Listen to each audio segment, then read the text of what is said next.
इसको लिखिए, इसमें कॉची इंटीग्रल फार्मूला में आप लिखिए स्टेटमेंट इसका, if F z is analytic, if fz is analytic within and on a, if fz is analytic within and on a closed contour C, capital C, if fz is analytic within and on a closed contour C, and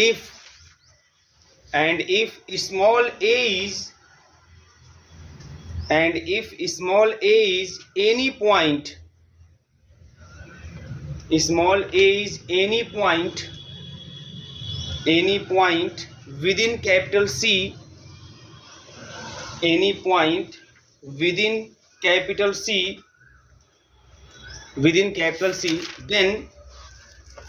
then fa is equal to 1/2 pi I integration fz upon z minus a dz C, C ही curve बोले थे ना, तेलांग सी लिख देंगे आप वहाँ। Contour मतलब curve ही है। हाँ, कंटूर मतलब कर्व से ही मतलब है, इसमें कोई दिक्कत नहीं होनी चाहिए, ठीक है। अब ध्यान दीजिए इसमें, अब इसी चीज़ को मुझे यहाँ प्रूफ करके दिखाना है। अब ध्यान दीजिए क्या करना है यहाँ पे, कैसे इस चीज़ को प्रूफ करेंगे। और ये आपका देखिए, अभी ये जो क्वेश्चन है आपका, इसमें जो हमारा ए है, यह कर्व के अंदर एक पॉइंट है, कर्व सी के अंदर एक पॉइंट है। तो देखो, अब ए कर्व के अंदर, इसका मतलब यह है कि z इक्वल टू ए पर ये जो पूरा होगा ये हमारा एनालिटिक नहीं होगा, क्योंकि z इक्वल टू ए रहेगा नॉट डिफाइंड हो जाएगा। तो ऐसा केस है यहाँ पे। और एक चीज़ और यहाँ पे कि यहाँ पे जो z इक्वल टू ए आपको सिंगुलरिटी जो पोल के रूप में आपको दिखाई देगी, सिंगुलरिटी का चैप्टर पढ़ना है, घबराने की जरूरत नहीं है, जो पोल के रूप में दिखाई देगी उसका आर्डर क्या होगा, 1 होगा, यानी z माइनस ए की पावर 1 है, इसका आर्डर आपका 1 है। मतलब जो z इक्वल टू ए है is the pole of simple order, है ना, ये सिंपल आर्डर का पोल है, या सिंपल पोल भी कह सकते हैं शॉर्ट में, ठीक है ना। ऐसा है ये क्वेश्चन अभी। तो अगर ऐसा है, अगर ए हमारे सी के अंदर कोई ऐसा पॉइंट है, तो ऐसी स्थिति में इस पूरे की जो वैल्यू होती है वो एफ ए के बराबर आती है। आप बोल सकते हैं कि integration F z upon z minus a d z की जो वैल्यू होगी वो 2 pi i multiplied by f a होता है, ठीक है। यह एक किसी एक पॉइंट के लिए है ना, अगर एक सिंगुलरिटी है, जब पोल सिंपल पोल एग्जिस्ट करती है, तो अगर ये मोर देन 1 होगा तब उसके लिए हम थोड़ा सा सिंप्लीफाई करेंगे, उसको अलग तरीके से सॉल्व करेंगे, या उसका जो आर्डर होगा वो 1 से अधिक होगा तो उसके लिए भी। अभी nth डेरिवेटिव फॉर्मूला को लिखवाया था मैंने आपको, बट उसको भी प्रूफ यहाँ पे करेंगे आप लोग। देखो इसमें करना क्या है, कैसे इसको हम प्रूफ करेंगे, आसानी से देखिए। मान लीजिए हमारे पास कोई कर्व सी, आँख मूंद कर आप कोई कर्व सी ड्रॉ कर लीजिए, ठीक है।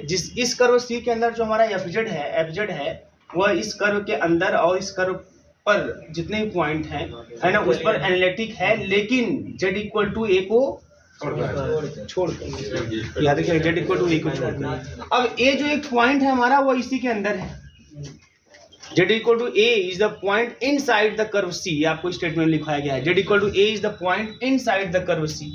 तो जो z equal to a is the curve inside the curve c है, z equal to a is the point inside the curve c है, उस z इक्वल टू ए को सेंटर मानकर हम एक r रेडियस का, है ना, एक सर्कल ड्रॉ कर देते हैं यहाँ पे, ठीक है। और इस सर्कल का नाम देते हैं गामा, ठीक है, इसका नाम क्या देते हैं, गामा। इस सर्कल का नाम दे देते हैं गामा, और इसका रेडियस हमने कंसीडर कर लिया r, ठीक, इस तरीके से। अब ध्यान दीजिए, तो जैसा अभी आपको बताया गया, देखो मैं जो प्रूफ दे रहा हूँ एकदम सिंपल वे में दूंगा, ठीक है ना, बहुत ज़्यादा नहीं। आपको अगर बहुत रिटर्न के लिए दिखाना हो तो पिछला सब कुछ अपलोड है, वहाँ से आप देख लीजिएगा, लिख लीजिएगा। मैं पूरा मतलब मेन चीज़ें, बहुत ज़्यादा इसमें आपको सजाऊंगा नहीं, उसको जो रिजल्ट मेन चीज़ें बता देता हूँ, क्या क्या कैसे कैसे करते जाना है आपको, ठीक है। तो देखो यहाँ पे क्या होगा, जो अभी जस्ट आपने इसके पहले पढ़ा है कि integration F Z D Z, तो यहाँ पे जेड माइनस ए के साथ लिखूंगा, ठीक है ना, F z upon z minus a d Z, इसकी जो वैल्यू होगी अलॉन्ग द कर्व सी, यह वही होगी जो integration F Z Z minus a d Z along the curve gamma. तो मैंने कहा सी अंदर C1, तो यहाँ पे मैंने अंदर गामा कर दिया, है ना। गामा हमने एक सर्किल कंसीडर किया, ठीक है, उस z इक्वल टू ए के अबाउट, ठीक है, r रेडियस का एक हमने एक कर्व ड्रा कर दिया गामा सर्कल के नाम से, ठीक है ना। इस तरीके से मतलब तो ये जो सर्कल गामा है, जो सर्कल गामा है, इसका इक्वेशन यहाँ पे कुछ हम ऐसा लिखते हैं, z minus A is equal to R E to the power I theta. इसका इक्वेशन जो होगा इस सर्कल का, है ना, इस तरीके से लिखा था, z minus A is equal to R into E to the power I theta. अब इसका मॉडुलस ले लोगे ना, अगर आप इसका जब मॉडुलस ले लोगे, मॉडुलस z माइनस ए, तो आपको केवल r मिल जाएगा, क्योंकि mod e to the power I theta की वैल्यू 1 होती है, फिर cos square theta plus sin square theta आपकी 1 हो जाती है, ठीक है ना। तो यहाँ पे जब आप सर्कल गामा का आप इक्वेशन लिखोगे तो आप इस रूप में लिखोगे, ये हमेशा आपके दिमाग में होना चाहिए, बहुत जगह इसका यूज होगा। और अभी इसको मैं अगर डिफरेंशिएट कर दूं तो dz इज इक्वल टू क्या मिल जाएगा वो भी देख लो आप। dz इक्वल टू क्या मिल जाएगा बताइए यहाँ पे, तो r I R E to the power I theta D theta, ये इस तरह से dz मिल जाएगा। इतनी सब कुछ आपके पास initial information about the curve gamma, about the curve gamma होना चाहिए, ठीक है, जो कि सर्कल है, गामा इज द सर्कल, ठीक है। ये चीज़ हमेशा यहाँ पे जब आर रेडियस कोई सर्कल ड्रॉ करेंगे और z इक्वल टू ए कोई पॉइंट उसका सेंटर होगा, तो ऐसे केस में इतनी बातें आपको एकदम कंफर्म होनी चाहिए, ठीक है। इसका भी आगे बहुत यूज होने वाला है, अभी फिलहाल में तो नहीं होगा बट आगे इसका यूज होगा, बहुत ज़्यादा यूज इसका किया जाएगा। जब भी सर्कल की बात आएगी तो ऐसा यूज करेंगे हम लोग, ठीक है। अब ध्यान दीजिए यहाँ पे एक बात और है यहाँ पे कि जैसे अब एक कर्व गामा है हमारा इस तरीके से, अब हम लोग करते क्या है कि इसी चीज़ को हल्का सा सिंप्लीफाई करते हैं दूसरे रूप में, इसमें कुछ जोड़ते घटाते हैं अपने से, कुछ जोड़ेंगे घटाएंगे। अब क्या जोड़ेंगे घटाएंगे, देखिए अगर मान लीजिए मैं इसी में ये कर दूं कि एफ जेड है, अगर इसी में मैं एफ ए जोड़ दूं एफ ए घटा दूं, बात समझ में आई ना, एफ जेड माइनस का एफ ए कर दूं, मतलब माइनस का एफ ए प्लस का एफ ए कर दूं, है ना, तो माइनस का एफ ए प्लस का एफ ए करने से कोई इफेक्ट करने वाला यहाँ पे नहीं है। मैं कर देता हूँ माइनस का एफ ए प्लस का एफ ए, माइनस का एफ ए करता हूँ जेड माइनस का ए डी जेड, ठीक है ना, और प्लस का जो एफ ए करूंगा उसको मैं अलग कर देता हूँ, चलो ए सी तो अपने हाथ में है सी, ठीक है ना, और यहाँ पे F a upon Z minus का ए डी जेड, ये इस तरीके से हो जाएगा। कोई बात समझ में आ रही है, ठीक। अब ध्यान दीजिए, ठीक है। अब यहाँ पे अब इसको एक तरह से दो पार्ट के रूप में इसको मान लेते, पहले हम जो ये वाला है ना इसको मान लीजिए फर्स्ट पार्ट इसको बोल देते हैं, सेकेंड पार्ट बोल देते हैं। अब इसके सेकेंड पार्ट को थोड़ा सॉल्व करने की कोशिश करेंगे, ठीक है ना। नाउ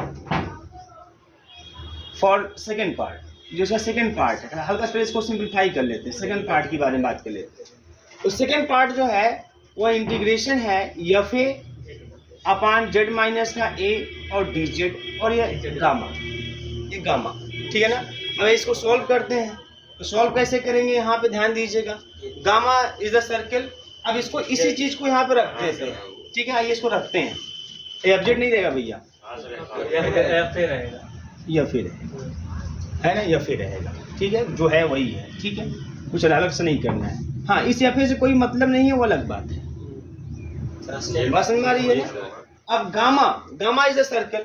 अब जेड माइनस ए के स्थान लिखेंगे R E to the power I theta, और डी जेड के स्थान लिखेंगे I R E to the power I theta D theta, और अपान जेड माइनस ए के स्थान पे R E to the power I theta. अब जब इतना सब कुछ रख देंगे, सब थीटा के टर्म में चला गया ना, तो गामा जो है सर्कल, इसके लिए लिमिट हो जाएगी 0 to 2 पाई। सर्कल में थीटा पूरा घूमेगा 0 से 2 पाई, 360 अंश है ना, यही ना होता है ना। यहाँ पे जो एंगल घुमाएंगे तो 0 से 360 अंश तक जाएगा, ठीक है। ले लेंगे, हाँ, जब भी सर्कल की बात ऐसी आएगी थीटा के टर्म में लेके जाएंगे तो उस गामा को हटाकर लिमिट रख देंगे 0 से 2 पाई, ठीक है। अब देखो यहाँ से r E to the power I theta a से कैंसिल हो जाएगा, ठीक है, तो क्या मिल जाएगा बताइए, यहाँ पे एफ ए हो जाएगा, डी थीटा का थीटा हो जाएगा, है ना, आई भी हो जाएगा हमारे पास बाहर, है ना, और 0 to 2 पाई, यहाँ हो जाएगा क्या 2 पाई आई एफ ए, इतना आपको मिल जाएगा, ठीक है। मेरी बात समझ में आ रही है। अच्छा, एक चीज ध्यान, ये तो सेकंड पार्ट का हो गया। अब एक चीज ध्यान दीजिएगा, हमारा जो एफ जेड है ये एनालिटिक है, f Z upon Z minus A is not analytic at z equal to a. ये बात ध्यान समझिएगा, f Z upon Z minus A is not analytic at z equal to a, but here f z is analytic. F z analytic है, f z में कोई समस्या नहीं है। अगर जेड माइनस ए को छोड़ के हम बात करें तो खाली एफ जेड की बात करें तो एनालिटिक है। जब F Z upon Z minus ए की बात करेंगे देन वह एनालिटिक नहीं होगा एट जेड इक्वल टू ए। तो ये एफ जेड इज एनालिटिक। अरे भाई 3 पॉइंट नहीं है क्या?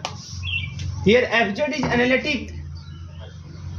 एनालिटिक ध्यान दीजिएगा, एनालिटिक विच इंप्लाइज, मैं डायरेक्ट लिख देता हूँ एफ जेड इज कंटिन्यूअस। ये बात समझ में आ रही है ना? अगर एफ जेड एनालिटिक है तो एफ जेड क्या होगा? कंटिन्यूअस होगा। अब एफ जेड कंटिन्यूअस है, देन अब कंटिन्यूटी का definition, then for every epsilon greater than 0 there exist delta greater than 0 such that mod f z minus का f a is less than epsilon for mod z minus का a is less than delta. एक continuity का definition. बात समझ में आ रही है? अब इस पूरे का इस्तेमाल मैं करने जा रहा हूँ, इस पूरे का इस्तेमाल करने। अब इसको मैं इक्वेशन नंबर फर्स्ट बोल दे रहा हूँ, जो अभी लिखा हूँ, जो इसमें एफ जेड माइनस का एफ ए प्लस का एफ ए कर दिया, इक्वेशन नंबर फर्स्ट बोल दिया है ना। नाउ फ्रॉम इक्वेशन फर्स्ट, जो इक्वेशन फर्स्ट है वो ध्यान समझेगा, है ना, चलेगा। ये फ्रॉम इक्वेशन फर्स्ट की बात करते हैं, तो देखिए इक्वेशन फर्स्ट की बात करते हैं तो आप देखो इस पूरे की मैं क्या करता हूँ, इस पूरे को जो वैल्यू आई है इसको मैं उधर ट्रांसफर कर देता हूँ। इस पूरे की वैल्यू कितनी है? सेकंड पार्ट की वैल्यू कितनी है? 2 पाई आई एफ ए। समझ में आ रही है ना? इस पूरे को मैं उधर ट्रांसफर कर देता हूँ, इसकी वैल्यू मुझे पता है 2 पाई आई एफ ए। मैं लिखता हूँ from equation first integration F Z upon Z minus का ए और over the curve C D Z minus का 2 पाई आई और एफ ए। समझ में आ रही है? मैं इस पूरे को ट्रांसफर कर दिया। इधर क्या बच गया? इधर बच गया इंटीग्रेशन एफ जेड माइनस का एफ ए, है ना, अपान जेड माइनस का a over the curve gamma और डी जेड। ये हो गया। मैं दोनों तरफ मॉडुलस ले लेता हूँ, दोनों तरफ बस मैं दोनों तरफ ले लेता हूँ। अब ध्यान दीजिएगा, जब जैसे दोनों तरफ आप मॉडुलस ले लेंगे तो ऐसी स्थिति में आप इस मॉडुलस को मैं ऐसे लिखने जा रहा हूँ, ध्यान दीजिएगा, इस मॉड को मैं अंदर ले रहा हूँ ऐसे, integration gamma mod f z minus का f a upon mod z minus का ए और मॉड डी जेड। और जब ऐसा करोगे ना तो मॉडुलस के कॉन्सेप्ट से लेस देन आर इक्वल हो जाता है। ये समझिएगा मेरी बात, ये लेस देन आर इक्वल हो जाता है। अब ध्यान दीजिए, अब इस पर जो शेष बातें हैं वो चिपका दीजिए आप। शेष बातें क्या है? जो भी कंटिन्यूटी के हिसाब से आप लिखे हैं, तो मॉड एफ जेड माइनस का एफ ए के स्थान पे आप लिख देंगे epsilon, mod z minus A के स्थान लिख देंगे आप क्या? डेल्टा। लेस देन डेल्टा है ना, मॉड जेड माइनस ए। अब D Z, mod D z की बात करते हैं। बताइए यहाँ मॉड डी जेड कितना आएगा? है ना, क्या आएगा मॉड डी जेड? केवल आर ही आएगा। जब मॉड जेड की डी जेड की बात करें तो समझो, मॉड डी जेड की बात करें, मॉड में आई हो जाएगा R E to the power I theta, है ना, और डी थीटा भी हमारा रहेगा। मेरी बात समझ में आ रही है ना? डी थीटा भी रहेगा। अच्छा, एक चीज मैं थोड़ा सा और कर सकता हूँ कि मॉड जेड माइनस ए के स्थान पे हम एक काम इसको ऐसे थोड़ा इस दूसरे रूप में आइए, इसको दूसरे रूप में भी कर सकते हैं, है ना। कैसे? देखो एक तरीके से और अपना सकते हैं। देखो यहाँ पे मॉड एफ जेड माइनस का एफ ए जो है वह हमारा हो गया एप्सिलॉन, ठीक, एप्सिलॉन। मॉड जेड माइनस ए हम यहाँ से इसका यूज कर ले तो ये हो गया हमारा आर, है ना। अब देखो मॉड डी जेड क्या होगा, ठीक है, मॉड डी जेड। तो देखिए मॉड डी जेड जो भी है अभी उसको इंटीग्रेट कर लेते हैं। उस मॉड डी जेड पे डी जेड का क्या कर देते हैं? इंटीग्रेशन। तो डी जेड समझते हैं जैसे सर्कल है हमारे पास, है ना, सर्कल पर छोटा सा पार्ट हो जाएगा हमारा, उसको डी जेड नाम दे देंगे। बस समझ में आ रही है? ऐसे तमाम जब डी जेड को आप ऐड कर दोगे तो पूरे सर्कल का सरकमफ्रेंस ओवर द गामा की जब बात करोगे तो पूरा सरकमफ्रेंस मिलेगा, समझ आए? मतलब ये मिल जाएगा 2 पाई आर। जब इस पूरे मॉड डी जेड पे जब इंटीग्रेशन लगाओगे ना तो पूरे सर्कल का गामा, चूंकि गामा है, इस पूरे गामा का सरकमफ्रेंस मिल जाएगा, बस है 2 पाई आर हो जाएगा ये इस तरीके से। और इस आर से आर कैंसिल हो जाएगा, मिल जाएगा 2 पाई एप्सिलॉन। बात समझ में आ रही है? मतलब हमें क्या मिल गया? इस पूरे के पूरा is less than or equal 2 pi epsilon. और एप्सिलॉन बहुत ही स्मॉल क्वांटिटी होती है तो बोलते हैं मेकिंग एप्सिलॉन टेंड्स टू 0। इस एप्सिलॉन को 10 to 0 करवा देते हैं। तो इसको 10 to 0 करवा देंगे ना तो ये पूरी वैल्यू इज इक्वल 0 हो जाएगी। लगभग ये पूरी वैल्यू क्या हो जाएगी? इज इक्वल 0 हो जाएगी। तो ऐसी स्थिति में हम लिखते हैं direct integration c f Z upon Z minus का ए डी जेड है ना माइनस का 2 pi i f a is equal to 0 making epsilon tends to 0। बस समझ में आ रही है। तो ऐसे केस में आपको मिल जाएगा integration F Z upon Z minus का a over the curve C D z is equal to 2 pi i f a. ठीक है, यही है हमारा, ये लीजिए सर जी। हाँ बताएं। सर जी आपको मतलब लिख दिए जो लेस देन एप्सिलॉन है f of z minus f of a, हाँ। मतलब लेसर इक्वल वाला कांसेप्ट हो जाएगा। कहाँ पे? वही f of z minus f of a. अब सर वहाँ डायरेक्ट एप्सिलॉन यहाँ पे हाँ सर वही सर जी, यहाँ पे क्या कर दें? एप्सिलॉन लिख दिए हैं। हाँ सर जी एप्सिलॉन होगा उससे तो लेस है ना सर जी। सही, आप क्या करना है और लेस इक्वल और लेस कर दे, इक्वल हटा दें। मैं वहाँ ऊपर वाले कॉन्सेप्ट कर रहा है, यहाँ पे ऊपर दैट वाले यहाँ पे हाँ लेस देन एप्सिलॉन है। हाँ ठीक। तो आप सर जी उसका डायरेक्ट वैल्यू एप्सिलॉन ही रख दिए हैं सर जी। वहाँ अगर यहाँ पे ना हाँ, आप बहुत आपका इच्छा है कि ऐसा ना करूँ तो हटा दीजिए इसको इक्वल, यही ना होगा और क्या हो जाएगा। देखो भाई इसके स्थान पे हम जो वैल्यू रख रहे हैं वो एप्सिलॉन रख रहे हैं जो कि इससे बड़ा है, तो इससे बड़ा कुछ रखेंगे तो हो सकता है इक्वल टू हट जाए। अभी कोई चीज मान लीजिए बहुत हिम्मत करके या तो बराबर है या तो उससे बड़ा है, तो अगर और बढ़ जाएगा वो हो सकता है कि बराबर पिछला वाला न रह जाए, यही ना हो सकता है। अगर मान लीजिए आप मुझसे जो है या तो छोटे हैं या तो बहुत मान लीजिए मैं आपसे बड़ा हूँ